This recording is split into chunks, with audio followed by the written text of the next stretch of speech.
Le soir où c'est arrivé, j'ai d'abord entendu un rire derrière une porte qui aurait dû être fermée à clé. Pas des éclats de voix de dîner entre amis, ni le fond d'un film à la télé, mais ce rire sourd, étouffé, celui qu'on retient parce qu'on se sait trop proche, trop complice. Des voix familières, des chuchotements, puis ce silence lourd, comme si on venait de s'interrompre en plein geste. J'étais sur le palier, la main posée encore sur la rambarde en bois de l'escalier de ma sœur. La lumière du couloir filtrait sous la porte de la chambre et découpait au sol une bande claire qui me barrait le passage. J'aurais pu redescendre, me dire que j'avais rêvé, que ce n'était rien, que je me faisais des films, comme d'habitude. J'aurais pu trouver 1000 excuses. C'est ce que j'ai essayé de faire pendant quelques secondes. La maison de ma sœur, en banlieue tranquille de Lyon, avait toujours été pour moi un refuge. Le genre de pavillon avec un petit jardin, un vieux cerisier au fond et une table en bois sur la terrasse pour les apéros d'été. On avait mangé tous les quatre ce soir-là, comme souvent. Ma sœur, Claire, son mari, Julien, ma compagne Camille et moi. Un dîner de famille classique avec du vin rouge, des gratins maison, des histoires qu'on ressasse depuis des années. Claire s'était couchée la première en se plaignant d'une migraine. J'étais sortie dans le jardin pour prendre un appel, mon téléphone collé à l'oreille, les mains dans les poches, le froid de la nuit me calmant un peu l'esprit. Quand j'étais rentrée, la maison semblait plus silencieuse que 10 minutes plus tôt. Pas de bruit de télé, pas de verre qu'on repose, pas de pas sur le carrelage. Juste ce rire étouffé, derrière la porte de la chambre d'amis, celle où Camille et moi étions censés dormir. Je me suis avancée dans le couloir, mais pas étouffée sur le vieux parquet. Plus je m'approchais, plus je reconnaissais les voix. Celle de Camille, avec ce léger tremblement dans la gorge quand elle chuchotait, comme si chaque phrase était un secret. Celle de Julien, grave, posée, avec ce faux calme qu'il gardait en toutes circonstances. Ces deux timbres-là, mélangés, n'auraient jamais dû se croiser ainsi dans cette pièce, à cette heure, avec cette porte fermée. Je me suis arrêtée juste devant. Ma main a ovéré au-dessus de la poignée, sans la toucher. J'avais l'impression que mon cœur battait si fort que le bruit allait les alerter. Pendant un instant, j'ai pensé à redescendre, à faire semblant de n'avoir rien entendu, à inventer une autre histoire. On ne se rend pas compte à quel point on a peur de la vérité tant qu'on est devant la porte qui la contient. Puis j'ai entendu le lit grincer, un froissement de drap, un souffle trop proche, un son étouffé de Camille que je connaissais trop bien pour le confondre. Ce son-là, je l'avais entendu dans notre lit, dans notre appartement, tard le soir. Il n'avait rien à faire dans la chambre d'amis de la maison de ma sœur. J'ai posé l'oreille contre le bois, juste une seconde. Les mots étaient indistincts, mais la proximité des voix suffisait. Le temps a ralenti d'un coup, comme dans ces moments où le cerveau comprend avant que l'on accepte. Je savais, déjà, je n'avais plus besoin d'ouvrir. Mais justement, ne pas ouvrir, c'était accepter de vivre avec un doute qui me rongerait pour le reste de ma vie. Ouvrir, c'était tout perdre en une seconde. Ma main a saisi la poignée. Elle était chaude, comme si quelqu'un venait de la lâcher. Je m'attendais à ce qu'elle soit verrouillée. Elle a tourné sans résistance. La porte s'est entr'ouverte dans un petit bruit de charnière. La lumière a jailli, agressive, après la pénombre du couloir. J'ai d'abord vu leurs pieds. Ceux de Julien, pendant au bord du lit, nus, les orteils crispés. Ceux de Camille, emmêlés aux siens, la couverture mal remontée jusqu'aux hanches. Il n'y avait pas besoin d'être devin. Le tableau entier sautait aux yeux. La tête de Camille s'est tournée vers moi en premier. Ses yeux se sont écarquillés, ses lèvres se sont entr'ouvertes sans qu'aucun son n'en sorte. Julien, lui, avait encore la main posée sur sa taille. Ils n'ont pas bougé tout de suite. C'était comme une photo prise en plein mouvement, figée dans un instant qu'aucun de nous ne pourrait plus jamais effacer. Je suis restée sur le seuil, incapable d'avancer, incapable de reculer. L'odeur de la pièce m'a frappée d'un coup. Mélange de lessive, de parfum, de chaleur humaine, de sueur. Une odeur trop intime, trop récente. Camille s'est redressée brusquement, attrapant la couette pour la remonter sur elle, comme si c'était le plus urgent, comme si cacher son corps pouvait encore sauver quelque chose. Julien s'est assis, les yeux rivés sur moi, livide. « Thomas » a-t-il soufflé. C'était tout ce qu'il a trouvé à dire. Camille a fini par murmurer, d'une voix étranglée, « Qu'est-ce que tu fais là ?» C'était la mauvaise question. Ce n'était pas moi qui n'avais rien à faire ici. Ce couloir, cette maison, cette chambre, c'était chez ma sœur, chez ma famille. Ce qui n'avait rien à faire là, c'était eux, ensemble, sous ses draps. Je n'ai pas répondu. Ma voix s'était éteinte quelque part entre l'escalier et la porte. J'ai juste continué à les regarder, comme si mon cerveau essayait d'enregistrer chaque détail pour être sûr de ne jamais se laisser convaincre plus tard que ce n'était peut-être pas si grave. Julien a fini par balbutier la phrase la plus pathétique du monde. « Ce n'est pas ce que tu crois. » Si je n'avais pas eu l'impression d'étouffer, j'aurais ri. Il n'y a rien de plus ridicule que ces mots-là dans ce genre de scène. Je me suis avancée d'un pas, juste assez pour que la porte s'ouvre complètement. Le lit, la couette, leurs deux corps trop proches, leurs visages décomposés. Tout était là. Tout tenait dans ce rectangle de lumière. Ma voix est revenue d'un coup, rauque, cassée. « Ça fait combien de temps ?» Camille a secoué la tête, les yeux brillants. « C'est une erreur, Thomas, on ne voulait pas. » Je l'ai coupé. « Ça fait combien de temps ?» C'est Julien qui a répondu. Il a baissé les yeux, sa mâchoire s'est contractée. « Depuis cet été. » L'été. Des images sont apparues tout de suite. Des barbecues dans le jardin, des apéros qui duraient trop longtemps, des regards que j'avais pris pour de l'amitié, des moments où ils disparaissaient tous les deux pour finir la vaisselle pendant que Claire et moi parlions de tout et de rien sur la terrasse. Tout s'est recomposé d'un coup dans ma tête, comme un puzzle dont je refusais jusque-là de voir le dessin. « Je vous faisais confiance », ai-je murmuré. Je ne savais même pas à qui je m'adressais exactement. À Camille, que j'aimais, à Julien, que je considérais comme un frère depuis des années, aux deux sûrement. L'air de la chambre me donnait la nausée. Je sentais chaque battement de mon cœur comme un coup de poing dans ma poitrine. Je me suis reculée, un pas, puis un autre. Camille a tendu la main vers moi. « Attends, s'il te plaît, on doit en parler. » Je n'en pouvais plus de cette pièce, de cette lumière, de leur visage. J'ai fait demi-tour. Le couloir s'est mis à tanguer. J'entendais encore leur respiration derrière moi, leurs murmures, leur « Thomas » répété avec des intonations qui mélangeaient panique et culpabilité. Je suis descendue l'escalier comme si chaque marche pouvait s'effondrer sous mon poids. Dans le salon, tout était encore exactement comme on l'avait laissé. Les verres, les assiettes, la bouteille de vin vide, le plaid froissé sur le canapé. Un décor de soirée de famille banale posé autour d'une scène de crime invisible. Je ne me souviens pas clairement d'avoir franchi la porte d'entrée. Je sais juste que je me suis retrouvée dehors, dans le froid, sur le trottoir, les clés de ma voiture déjà en main. Le quartier était silencieux. Seules les lumières, quelques fenêtres allumées rappelaient que d'autres gens vivaient là, dans d'autres vies, loin du drame qui venait de se dérouler derrière moi. J'ai conduit sans réfléchir, le regard accroché à la route sans la voir vraiment. Le périphérique, les feux rouges, les ronds-points, tout défilait sans s'imprimer. Mon téléphone vibrait sur le siège passager. Claire, Camille, encore Claire, je n'ai pas décroché. Je me suis garée finalement sur un parking désert à l'entrée d'un parc. Le moteur tournait encore. Mes mains étaient crispées sur le volant au point d'en blanchir les phalanges.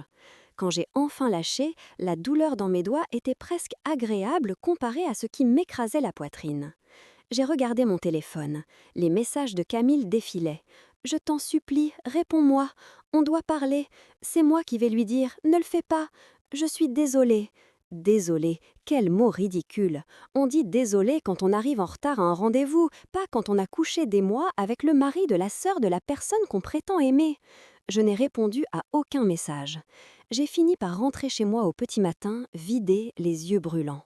Mon petit 2 pièces dans le 3e arrondissement, habituellement si familier, semblait étranger. Ses chaussures à elle étaient toujours près de la porte. Son manteau était accroché au porte-manteau. Une tasse de thé à moitié pleine traînait encore sur la table basse. Tout criait sa présence, comme si la nuit que je venais de vivre n'était qu'un cauchemar. Je me suis effondrée sur le canapé sans allumer la lumière.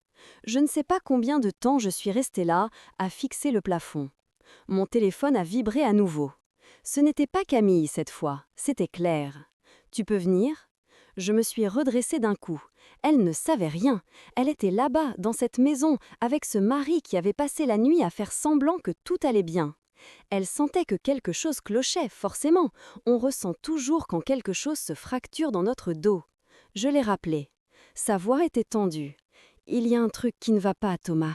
Il est bizarre. Il ne me regarde pas. Il n'a presque pas parlé depuis ce matin. Tu peux passer, s'il te plaît ?» J'ai fermé les yeux. Une seconde, j'ai eu envie de mentir, de lui dire que ce n'était rien, que ça allait passer, qu'ils étaient juste fatigués, de repousser encore la bombe, de respirer 1 heure de plus. J'ai entendu mon propre silence au bout du fil. Elle aussi. Qu'est-ce qu'il se passe a-t-elle demandé. Tu sais quelque chose. Je n'avais plus le droit de me taire. J'arrive, ai-je dit simplement. Sur la route, pour aller chez elle, la douleur s'est mêlée à un autre sentiment. Une colère glacée, dirigée autant contre eux que contre moi. Contre tous ces moments où j'avais senti un léger malaise et où je l'avais enterré pour ne pas faire de vagues. En arrivant devant le pavillon, j'ai reconnu sa silhouette derrière la fenêtre du salon. Quand elle m'a ouvert, elle avait les yeux rougis, le visage creusé par des heures d'angoisse. « Il va bien, lui » a-t-elle lancé d'emblée, la voix tremblante. « Parce que moi, non !» Julien était assis sur le canapé, le dos voûté, les coudes sur les genoux. Il a relevé la tête quand il m'a vue. Son regard a glissé sur moi comme s'il cherchait à savoir ce que j'allais faire de ce qu'il m'avait montré malgré lui la veille. Claire s'est tournée vers moi. « Qu'est-ce qui se passe » a-t-elle répété. Mon cœur s'est mis à battre si fort que j'ai cru qu'il allait exploser. J'ai regardé Julien. Il n'a pas bougé. J'ai regardé ma sœur.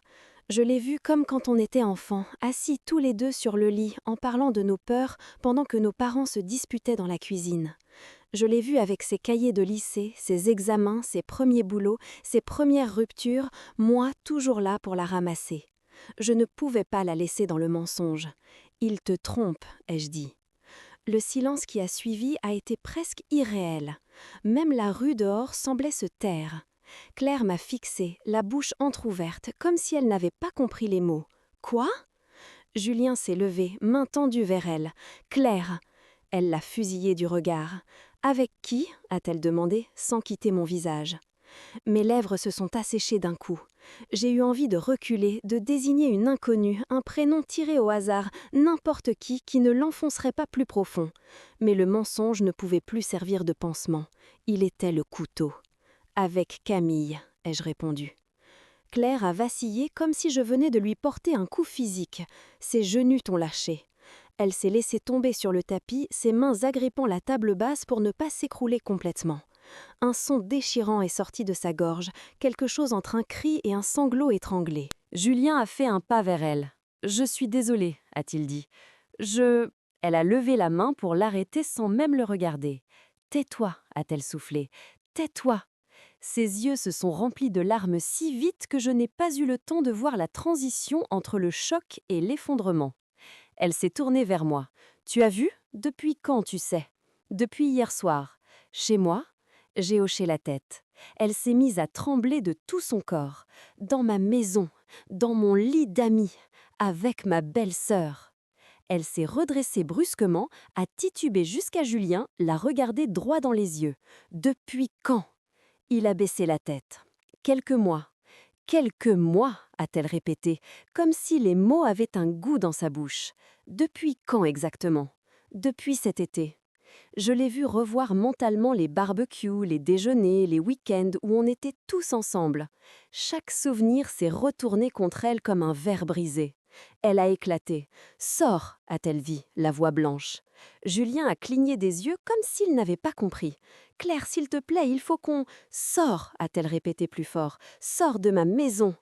Il a voulu s'approcher, tendre la main vers elle, mais elle a reculé comme s'il portait une maladie. « Je ne veux plus te voir », a-t-elle lâché. « Pas maintenant, peut-être jamais. Sors !»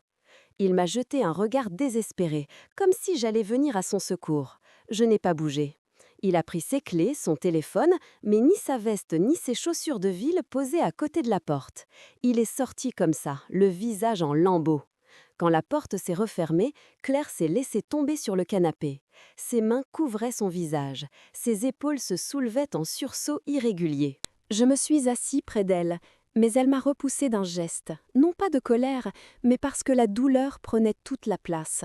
« Il m'a tout pris », a-t-elle murmuré entre deux sanglots. « Il m'a pris mon mari, elle m'a pris ma famille. Toi, tu n'as plus rien non plus. Ils ont cassé nos 2 vies en même temps. » J'ai posé ma main sur la sienne. Cette fois, elle l'a laissée. Ses doigts serraient les miens comme une bouée. Les heures qui ont suivi se sont étirées dans une sorte de brouillard. On n'a presque pas parlé. Par moments, elle se mettait à pleurer à nouveau, puis se calmait, puis repartait. Je lui préparais du thé qu'elle ne buvait pas. Je vérifiais qu'elle mangeait un morceau de pain, un bout de fromage, n'importe quoi. Elle tremblait et disait qu'elle avait froid, puis qu'elle avait chaud. Son téléphone vibrait sur la table basse. Le prénom de Julien s'affichait, celui de Camille sur le mien. Nous n'avons répondu ni à l'un ni à l'autre. En fin d'après-midi, Claire s'est endormie, épuisée, la tête appuyée sur mon épaule. J'entendais encore sa respiration secouée. Mon propre corps réclamait du repos, mais mes pensées tournaient en boucle.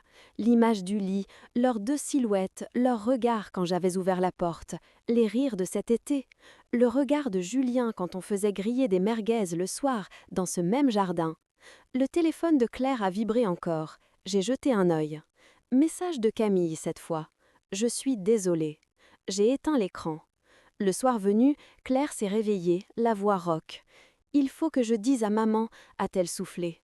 Notre mère vivait dans un village à 1 heure de là. Elle avait connu suffisamment de trahison dans sa propre vie pour développer une méfiance presque maladive envers les hommes en général et les gendres en particulier. Quand Claire l'avait présenté à Julien, elle avait mis du temps à lui faire confiance. Elle finit par l'apprécier, à contre-cœur, en répétant qu'il avait l'air bien, mais qu'il ne fallait jamais baisser totalement la garde. Je savais comment elle allait réagir. « Tu veux que je l'appelle ?» ai-je demandé. Claire a hoché la tête. Je suis allée dans la cuisine, j'ai composé le numéro de maman. Elle a répondu au bout de 2 sonneries, comme si elle sentait que quelque chose n'allait pas. « Tout va bien, Thomas ?» Il y a eu un silence avant que je réussisse à parler. Comment résumer une bombe en quelques phrases? J'ai fini par cracher tout d'un coup. Maman, Julien trompe Claire, avec Camille, depuis des mois. De l'autre côté de la ligne, il y a eu un souffle, puis plus rien. J'ai entendu le bruit léger de sa chaise qui raclait le carrelage. « Je le savais », a-t-elle dit au bout d'un moment, la voix brisée. « Je savais qu'un jour il la ferait souffrir. Je ne savais pas comment, mais je le sentais. » « Elle a besoin de toi », ai-je seulement répondu. « J'arrive », a-t-elle dit, sans poser de questions. Quand elle est entrée dans la maison 1 heure plus tard, Claire s'est effondrée dans ses bras comme une petite fille. Maman lui caressait les cheveux, murmurant des choses que je n'entendais pas. Ses yeux se sont posés sur moi au-dessus de la tête de ma sœur, et j'ai vu dans son regard qu'elle savait que je n'étais pas juste le messager, que j'étais un sinistré de plus.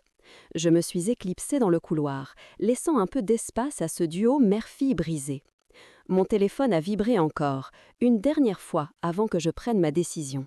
Camille. « S'il te plaît, Thomas, personne ne comprendra si on ne parle pas. Je t'aime. » Ces 3 mots, que j'avais tant attendus au début de notre histoire, me donnaient désormais envie de vomir. Je l'ai bloqué.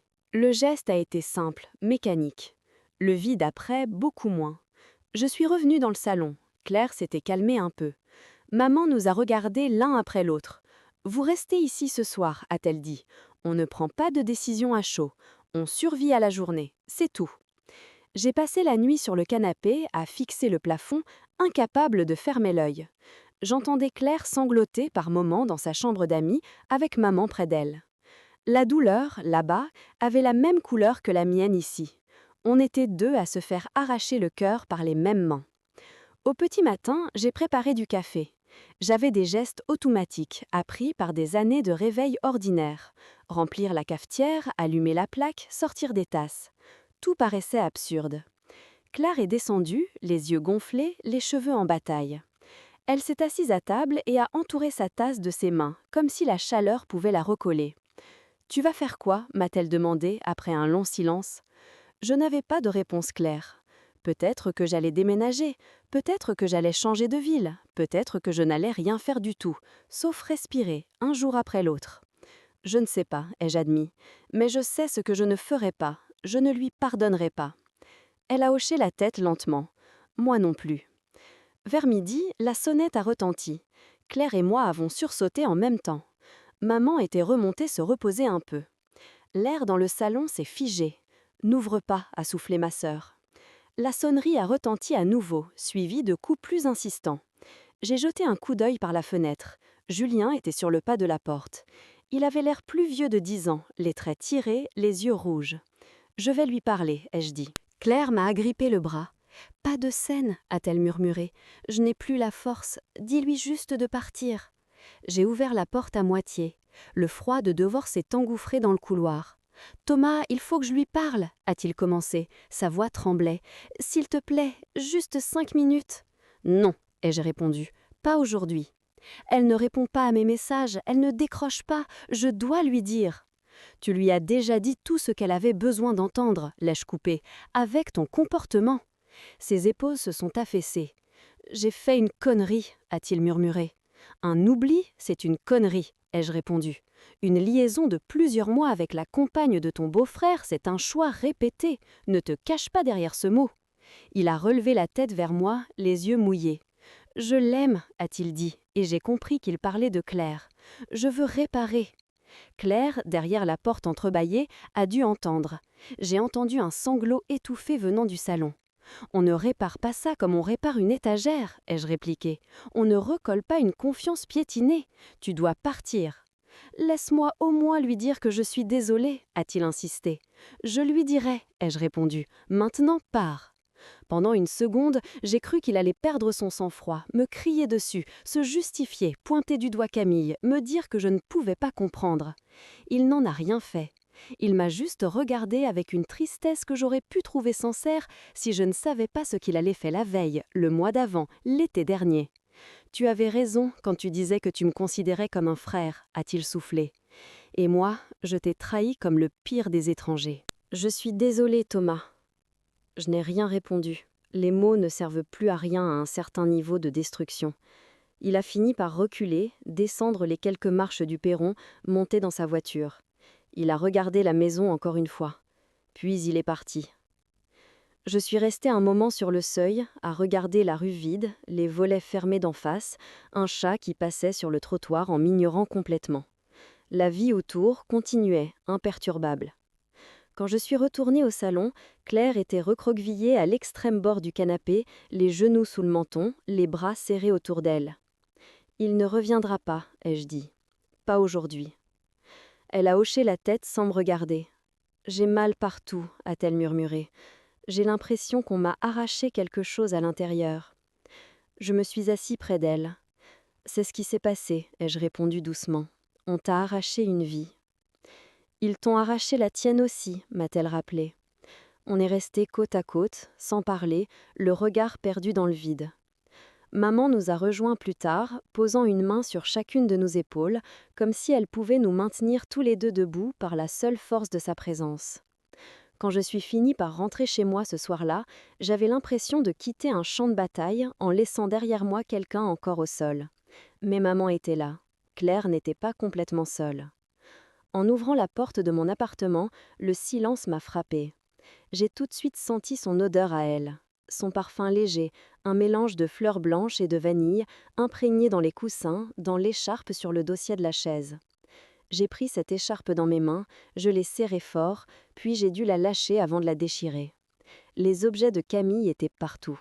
Une brosse à cheveux sur le meuble de l'entrée. Un livre entamé, posé face contre table.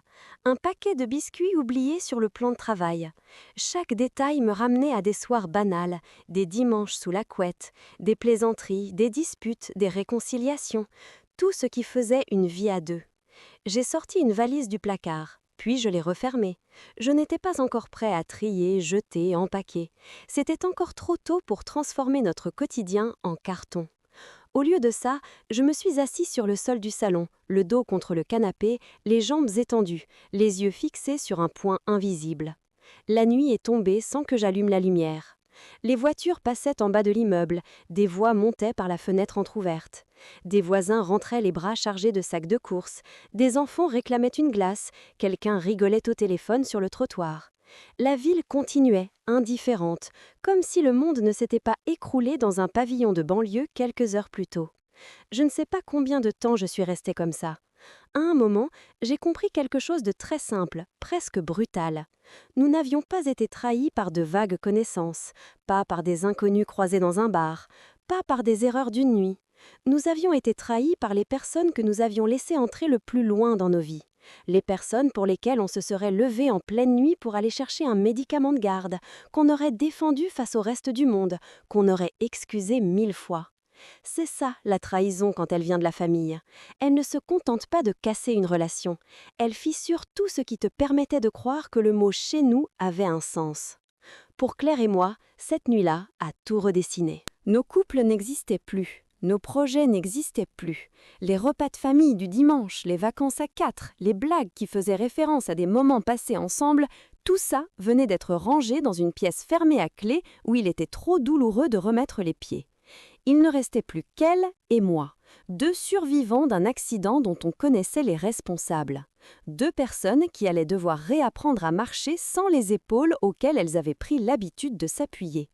Je ne sais pas encore qui je serai dans 1 an, dans 5 ans, après cette histoire. Je ne sais pas encore si je réussirai à retomber amoureux un jour, si Claire fera confiance à quelqu'un, si l'on arrivera à parler de Julien et Camille sans avoir envie de vomir. Je sais juste une chose. Cette nuit-là, dans ce couloir, devant cette porte que j'ai ouverte, quelque chose en nous est mort. Une certaine idée de la famille, de la loyauté, de la sécurité. On nous a arraché cette naïveté une bonne fois pour toutes. Le reste, ce sera à nous de le reconstruire, brique par brique. Loin d'eux, avec ce souvenir-là comme cicatrice. Une cicatrice qui ne disparaîtra jamais complètement, mais qui, un jour peut-être, fera moins mal que ce soir-là quand j'ai compris que parfois, la fin de 2 familles tient dans une poignée qu'on tourne et une porte qui s'ouvre.